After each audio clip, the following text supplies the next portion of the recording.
మనము leading causes of death మీద ఎన్నో వీడియోస్ చేశాము.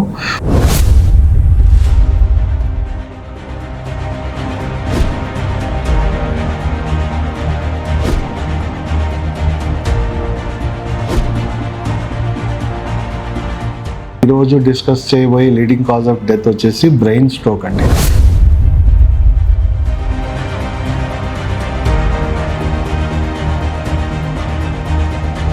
ప్రపంచవ్యాప్తంగా బ్రెయిన్ స్ట్రోక్ అనేది వన్ ఆఫ్ ద టాప్ 10 లిస్ట్లో ఉంది. బ్రెయిన్ స్ట్రోక్ రావడానికి కారణాలు ఏంటి?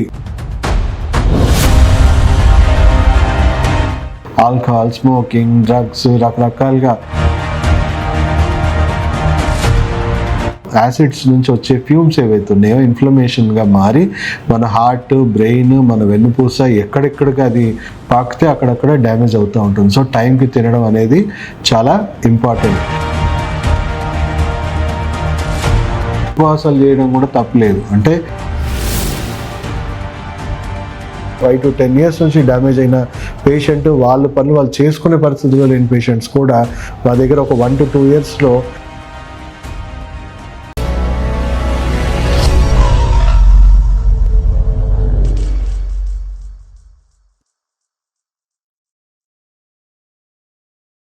ప్రేక్షకులకు నమస్కారం. నేను మీ డాక్టర్ పిఎస్ సాగర్. నేను acupuncture and functional rehabilitation specialist. గత 20 సంవత్సరాలుగా second life rehabilitation Banjara hills road number 2లో ప్రాక్టీస్ చేస్తున్నాను. సో మనము లీడింగ్ కాజెస్ ఆఫ్ డెత్ మీద ఎన్నో వీడియోస్ చేశాము. దాంట్లో ఈరోజు డిస్కస్ చేయబోయే లీడింగ్ కాజ్ ఆఫ్ డెత్ వచ్చేసి బ్రెయిన్ స్ట్రోక్ అండి. సో ఆల్మోస్ట్ 4th, ఒక్కొక్కసారి 5th, ఒక్కొక్కసారి 3rd ప్లేస్కి ఇది షఫల్ అవుతూ ఉంటుంది. సో ఇది కూడా one of the leading cause, అంటే ప్రపంచవ్యాప్తంగా బ్రెయిన్ స్ట్రోక్ అనేది వన్ ఆఫ్ ద టాప్ 10 లిస్ట్లో ఉంది. సో బ్రెయిన్ స్ట్రోక్ రాకుండా ఎలాంటి చర్యలు తీసుకోవచ్చు, ఎలాంటి ప్రివెంటివ్ కేర్ మనము సెల్ఫ్ హెల్త్ కేర్ తీసుకోవచ్చు అనే విషయం కూడా ఈరోజు మనం చర్చిస్తాము. ఒకవేళ బ్రెయిన్ స్ట్రోక్ వస్తే ఎలాంటి వైద్యం, ఏ స్టేజ్లో ఎలాంటి వైద్యం తీసుకుంటే మీకు మంచి ఫలితాలు ఉంటాయి అండ్ పూర్తిగా కోలుకునే అవకాశాలు కూడా ఉన్నాయి అనే విషయంలో ఈరోజు పూర్తి అవగాహన తెచ్చుకుందాం. సో ఫస్ట్ ఆఫ్ ఆల్ బ్రెయిన్కి స్ట్రోక్ అంటే బ్రెయిన్ స్ట్రోక్ అంటే ఏంటి? బ్రెయిన్కి డ్యామేజ్ అవ్వడం వల్ల మనకు బ్రెయిన్లో ఏవైతే నాడీ వ్యవస్థ మొత్తం మన బ్రెయిన్కి కనెక్ట్ అయి ఉంటుందో, ఎక్కడ డ్యామేజ్ అయిందో దానికి సంబంధించిన నాడీ వ్యవస్థ అంతా కూడా నిర్వీర్యం అవ్వడం. సో మనం చూసుకుంటే ఒకవేళ left side of the brain మనకి బయట ఎక్స్టర్నల్ కాజెస్తో డ్యామేజ్ అవ్వచ్చు, ఇంటర్నల్ కాజెస్తో డ్యామేజ్ ఏ కారణాల వల్ల అది డ్యామేజ్ అయినా, ఇప్పుడు లెఫ్ట్ బ్రెయిన్ డ్యామేజ్ అయిందనుకోండి, మన right side of the body మొత్తం కంట్రోల్ చేసేది లెఫ్ట్ బ్రెయిన్. సో ఏ స్థాయిలో డ్యామేజ్ అవుతే ఆ స్థాయిలో మన నాడీ వ్యవస్థలో మనము ప్యారలైజ్ అయ్యి అవుతుంది. సో అలాగే రైట్ సైడ్లో అయిందనుకోండి, లెఫ్ట్ సైడ్ అవుతుంది. సో ఇలా మనకి బ్రెయిన్ అనేది డ్యామేజ్ అవ్వడం వల్ల దానికి సంబంధించిన నాడి ఆపోజిట్ సైడ్ ఆఫ్ ద నాడులన్నీ పనిచేయడంలో మనకు ప్రాబ్లం ఉంటుంది. సో బ్రెయిన్ స్ట్రోక్ రావడానికి కారణాలు ఏంటి అని మనం చూసుకుంటే, విశ్లేషించుకుంటే, ఎక్స్టర్నల్ కాజెస్, ఇప్పుడు ఏదో హెడ్ ఇంజరీ అయింది, అదైతే ఎక్స్టర్నల్ కాజెస్ జరుగుతూ ఉంటాయి. మరి ఇంటర్నల్ కాజెస్ ఏంటి అనేది మనం తెలుసుకుందాం. సో ఫస్ట్ ఆఫ్ ఆల్ చాలామందికి ఏమీ వైరస్ బ్యాక్టీరియా వల్ల వచ్చిన సమస్య కాదు. సో ఇది ఒక జీవనశైలి వ్యాధి, అంటే మనం ఒక రకంగా నాన్ కమ్యూనికబుల్ డిసీజ్ అని చెప్తాము. సో నాన్ కమ్యూనికబుల్ డిసీజ్కి కారణాలు చూసుకుంటే diet, life style, stress and ఇమ్యూనిటీలో కూడా కొన్ని ప్రాబ్లమ్స్. సో మనము చూసుకుంటే, నేను టైంకి తినట్లేదు, డైలీ నేను టైంకి భోజనం కానీ ఫుడ్ కానీ ఇంటెక్ లేదు. సో న్యాచురల్గానే మన జీర్ణాశయంలో యాసిడ్స్ ఫుడ్ డైజెస్ట్ చేసుకోవడానికి మన ఆమ్లాలు తయారవుతాయి. సో ఒకవేళ ఫుడ్ లేదనుకోండి, వాటి నుంచి వచ్చే వాయువులు ఏవైతే ఉన్నాయో, యాసిడ్స్ నుంచి వచ్చే ఫ్యూమ్స్ ఏవైతే ఉన్నాయో ఇన్ఫ్లమేషన్గా మారి మన హార్ట్, బ్రెయిన్, మన వెన్నుపూస ఎక్కడెక్కడికి అది పాకితే అక్కడక్కడ డ్యామేజ్ అవుతూ ఉంటుంది. సో టైంకి తినడం అనేది చాలా ఇంపార్టెంట్. అండ్ సరైన ఆహార పదార్థాలు తినట్లేదు అంటే మనకు ఆల్కహాల్, స్మోకింగ్, డ్రగ్స్, రకరకాలుగా వ్యసనాలు ఉన్నాయి, లేదా జంక్ ఫుడ్స్ ఎక్కువగా మనం సేవిస్తూ ఉన్నాం, లేదా హెల్దీ ఫుడ్స్ తినట్లేదు, ఏదో రకంగా హెల్దీ ఫుడ్స్ అయితే తినట్లేదు. వాటి నుంచి వచ్చే జంక్, వాటి నుంచి వచ్చే టాక్సిసిటీ వల్ల న్యాచురల్గా మన గట్ హెల్త్ అనేది బాగా డిస్టర్బ్ అయిపోయి మనకి బాడీలో చెడు బ్యాక్టీరియా, అండ్ టాక్సిన్స్ బాగా పేరుకుపోయి వాటి నుంచి టాక్సిక్ ఫ్యూమ్స్, టాక్సిక్ ఇన్ఫ్లమేషన్ అనేది క్రియేట్ అవుతూ ఉంటుంది. ఆ ఇన్ఫ్లమేషన్స్ వల్ల కూడా మన హార్ట్, బ్రెయిన్ కన్సిస్టెంట్గా మనకి వెన్నుపూస ఇవన్నీ డ్యామేజ్ అవుతూ ఉంటాయి, ఇన్ఫ్లమేటరీ డ్యామేజెస్ అవుతూ ఉంటాయి. సో అలా కొన్ని రేర్ కేసెస్లో ఆటో ఇమ్యూనిటీ కండిషన్స్ వల్ల కూడా మనకి సడన్గా మనకి డ్యామేజెస్ అయ్యే అవకాశం ఉంది. ఇమ్యూన్ సిస్టమ్ ఆటో ఇమ్యూనిటీ అనే వాళ్ళకు పిచ్చోడి చేతిలో రాయి అన్నట్టే. అంటే పడరాని ఫుడ్ తిన్నా, పడరాని ఏది పడ్డా అది ఇమీడియట్గా బాడీలో ఎక్కడ వీక్గా ఉంటే దాని మీద దాడి చేయడము. అండ్ అతిగా స్ట్రెస్ ఉండడం వల్ల, స్ట్రెస్ వల్ల కూడా ఏమవుతుంది, న్యాచురల్గానే బాడీలో పాయిజనస్గా మారుతుంది, మనకి టాక్సిసిటీ పెరిగిపోతూ ఉంది, యాసిడ్స్ పెరిగిపోతూ ఉంటుంది, గట్ హెల్త్ డిస్టర్బ్ అవుతుంది, దానివల్ల కూడా తీవ్రమైన ఇన్ఫ్లమేషన్స్ అవుతుంది. సో అల్టిమేట్గా రకరకాల కారణాల వల్ల బాడీలో ఇన్ఫ్లమేటరీ డ్యామేజెస్ అవ్వడంలో మన బ్రెయిన్కి దెబ్బ తగులుతుంది. ఇది ఇంటర్నల్ కాజ్. ఎక్స్టర్నల్ కాజ్ అంటే మనకి యాక్సిడెంట్స్ ఏవో జరగడం వల్ల అన్ఫార్చునేట్ ఇన్సిడెన్సెస్. సో వీటిని మనం అయితే అవాయిడ్ చేయొచ్చు కదా. యాక్సిడెంట్స్ అంటే మనకి ఎలా రాసిందో అలా అవుతుంది కానీ, బట్ జీవన శైలిలో తప్పిదాల వల్ల మనకు జరుగుతున్న డ్యామేజ్ని మాత్రం మనం నివారించుకోవచ్చు. ఫస్ట్ మీకు చెప్పినట్టు ఆహారం టైంకి భుజించండి. 7 to 9 breakfast, 12 to 1 lunch, 5 to 6:30 లోపే డిన్నర్ చేసేసేయండి.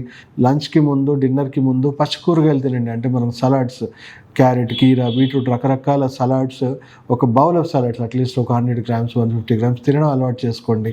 సో పచ్చి కూరగాయలు తినడం వల్ల ఏంటంటే మనకి డైజెస్టివ్ ఎంజైమ్స్ బాగా రిలీజ్ అవుతుంది, వాటిలో నుంచి నైట్రిక్ ఆక్సైడ్ ఉత్పత్తి పెరుగుతుంది, బాడీలోని ఎక్సెస్ యాసిడ్స్ని మెల్లిమెల్లిగా క్రమంగా ఆల్కలైన్గా మారుస్తూ ఉంది, హెల్తీ ఎన్వైర్న్మెంట్ క్రియేట్ చేస్తుంది. సో ఈ నైట్రిక్ ఆక్సైడ్ ఉత్పత్తి వల్ల ఏమవుతుందంటే డిహైడ్రేట్ అయిపోయిన రక్తనాళాలు అన్నీ కూడా మళ్ళీ రీహైడ్రేట్ అవ్వడము, ఎక్స్పాండ్ అవ్వడము, బ్లాక్స్ అన్నీ క్లీన్ అవ్వడము, ఇవన్నీ జరుగుతూ ఉంటుంది. సో లంచ్కి ముందు, డిన్నర్కి ముందు మనము ఇది చేసుకోవాలి. సో ఫైబర్ ఇంటేక్, దాంట్లో ఫైబర్ కూడా ఎక్కువ ఉండడం వల్ల మన గట్ కూడా మంచి క్లీన్ అవ్వడము, టాక్సిన్స్ కూడా ఎప్పటికప్పుడు క్లీన్ అవ్వడం జరుగుతుంది. అప్పుడప్పుడు మనం బ్రేక్ఫాస్ట్ మానేసి ఎక్కువగా ఫ్రూట్స్ తినడం అనేది అలవాటు చేసుకోవాలి. దానివల్ల కూడా బాడీ డిటాక్సిఫై అవుతుంది, పోషకాలు కూడా అందుతూ ఉంటాయి. సో అప్పుడప్పుడు ఈవెన్ ఉపవాసాలు చేయడం కూడా తప్పలేదు, అంటే బట్ కన్సిస్టెంట్గా ఉపవాసాలు చేయడం కూడా మంచిది కాదు. అప్పుడప్పుడు చేయడం వల్ల అది అమృతంగా పనిచేస్తుంది, రెగ్యులర్గా చేయడం వల్ల ఇన్ఫ్లమేషన్ విపరీతంగా పెరుగుతుంది. సో ఇలా మనము రక్తనాళాలని, మన జీవన శైలిని మనం కరెక్ట్ చేసుకొని మన స్ట్రెస్ మేనేజ్మెంట్ చర్యలు ఇవన్నీ పాటించుకుంటూ బ్రెయిన్ స్ట్రోక్ని అయితే నివారించవచ్చు. కానీ ఆల్రెడీ వచ్చిన వాళ్ళ పరిస్థితి ఏంటి? సో చాలామంది మనం చూసుకుంటే కొంతమందికి వార్నింగ్ స్ట్రోకే వస్తుంది, పార్షియల్గా ప్యారలైజ్ అయ్యి మళ్ళీ ఒక 1 week 10 daysలో రికవర్ అయిపోవడం. సో దాన్ని మనం వార్నింగ్ స్ట్రోక్గానే భావించాలి. అసలు స్ట్రోక్ రాబోతుంది. సో కేవలం blood pressure medicines, blood thinner medicines వేసుకొని స్ట్రోక్ని మనం డిలే చేసుకుంటున్నాం కానీ మనం నివారించట్లేదు అని మనం అర్థం చేసుకోవాలి. సెకండ్ లైఫ్ రీహాబిలిటేషన్ హాస్పిటల్ మీరు సంప్రదించవచ్చు. ఎందుకంటే మీకు ప్రివెంటివ్ ట్రీట్మెంట్ చాలా బ్రహ్మాండంగా మేము ఆటో ఇమ్యూనిటీ వలన, లేకపోతే గట్ హెల్త్ ఇష్యూస్ వలన, దేనివల్ల ఇన్ఫ్లమేషన్స్ వస్తున్నాయో దాన్ని సరి చేసుకొని మీకు స్ట్రోక్ ప్రివెన్షన్ ట్రీట్మెంట్స్ ఇస్తాము. అండ్ పార్షియల్గా వచ్చిన స్ట్రోక్ డ్యామేజెస్ని కూడా రికవర్ అవ్వడానికి హెల్ప్ అవుతుంది. అండ్ ఆల్రెడీ స్ట్రోక్ వచ్చిన వాళ్ళకి ఎలాంటి ప్రోటోకాల్స్ ఉన్నాయని చూసుకుంటే, ఫస్ట్ ప్రాణాన్ని నిలబెట్టాలి. ఎందుకంటే చాలామందికి ఇంటర్నల్గా క్రానిక్ హీమోరేజెస్ అవడం వల్ల, హెవీ బ్లీడింగ్ అవడం వల్ల బ్రెయిన్ అనేది కంప్లీట్గా బల్జ్ అయిపోయి లోపల హై ప్రెషర్కి డ్యామేజ్ అయిపోతుంది ఉంటుంది. సో అలాంటి వాళ్ళకి ఇమ్మీడియట్గా మనము అంటే హాస్పిటల్లో అడ్మిట్ అవ్వాలి. ఎందుకంటే అది ఇంటర్నల్గా స్ట్రింక్ అయిందా లేకపోతే హీమోరేజ్ అయిందా మనం టెస్ట్ చేస్తే కానీ తెలియదు. స్ట్రింక్ అయితే పెద్ద ప్రమాదం ఉండదు, బట్ హీమోరేజ్ అయ్యి హెవీ బ్లీడింగ్ అవ్వడం వల్ల మనకు హై రిస్క్లో ఉంటుంది. కాబట్టి మీరు ఎప్పుడు కూడా డాక్టర్ దగ్గరికి వెళ్ళిపోవాలి.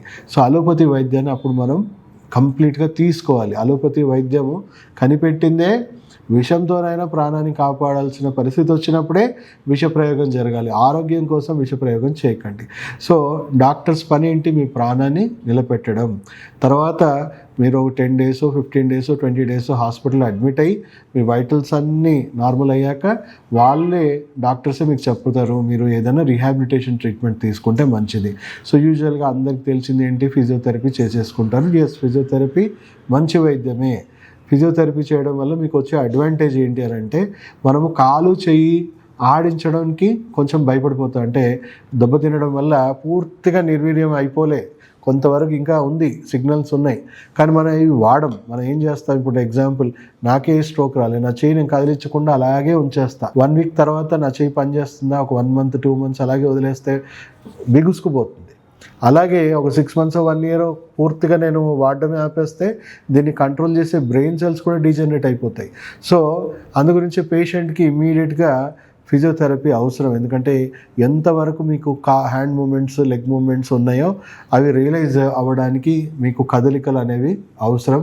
సో ఫిజియోథెరపీ డెఫినెట్లీ హెల్ప్ అవుతుంది.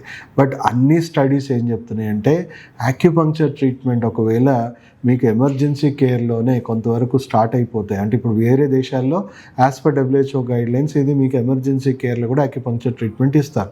యాక్యుపంక్చర్ ట్రీట్మెంట్ ఏం చేస్తాము, మన నాడి వ్యవస్థ, ఇప్పుడు నా లెఫ్ట్ హ్యాండ్ లెఫ్ట్ లెగ్ పడిపోయింది, సో ఇమ్మీడియట్గా మనము వెంట్రుక మందం సూదులు కూర్చున్నట్టు కూడా నార్మల్ పర్సన్ కూర్చున్నా నొప్పి ఉండదు.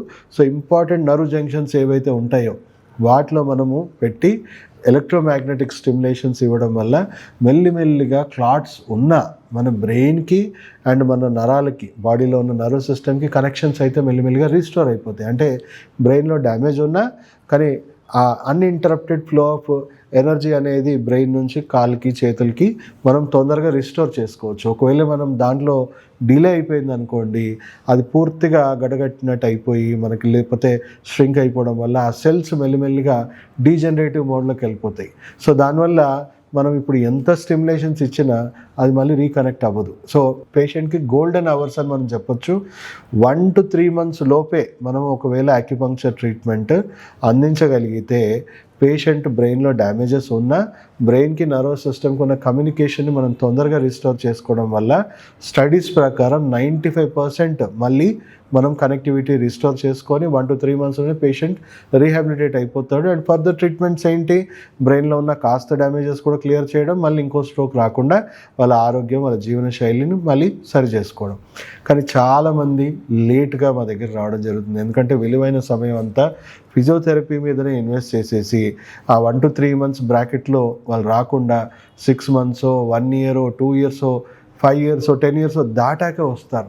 అప్పటికి వచ్చేవరకు ఏమవుతుంది, బ్రెయిన్ సెల్స్ అంతా డీజనరేట్ అయిపోయి పర్మనెంట్గా డిసేబిలిటీతోనే ఉంటారు. సో అప్పుడు యాక్యుపంక్చర్ ట్రీట్మెంట్ ఎంత ఇచ్చినా, ఎంత స్టిమ్యులేషన్ ఇచ్చినా బ్రెయిన్ సెల్స్ డీజనరేట్ అయిపోయాయి కాబట్టి ఎలాంటి రెస్పాన్స్ మనకి కాలు చేతుల్లో రాదు. సో అప్పుడు ఓన్లీ యాక్యుపంక్చర్ ట్రీట్మెంట్ సరిపోదు. సో అప్పుడు ఫంక్షనల్ మెడిసిన్ రోల్ స్టార్ట్ అవుతుంది. స్టెమ్ సెల్స్ కానీ, కొత్త ఇమ్యూన్ సిస్టమ్ బాడీలో రీడెవలప్ చేయాలి, గట్ హెల్త్ రీడెవలప్ చేయాలి. ఫస్ట్ థింగ్, నా దగ్గర లేట్గా వచ్చిన స్ట్రోక్ పేషెంట్స్కైనా వాళ్ళని పూర్తిగా స్టడీ చేస్తే వాళ్ళ శరీరాల్లో చాలా మటుకు ఇంకో 6 monthsలోనో 1 yearలోనో 2 yearsలోనో మళ్ళీ స్ట్రోక్ వచ్చే అవకాశాలు పూర్తిగా సంసిద్ధంగా ఉంటాయి.